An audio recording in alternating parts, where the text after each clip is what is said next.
спрашивает, что ты делаешь после вечеринки. Ну, скажи ему, что я свободна. Հրաչ, ասում է, որ շատ զբաղված է, պիտի գնա տուն։ Տուն?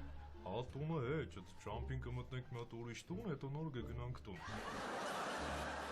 Տունը հարցրա ինքը քանի տարեկան է։ Таня, Градик говорит, что ему очень нравятся женские руки, и он просит, чтобы ты ему показала свои руки. Ладно, хорошо.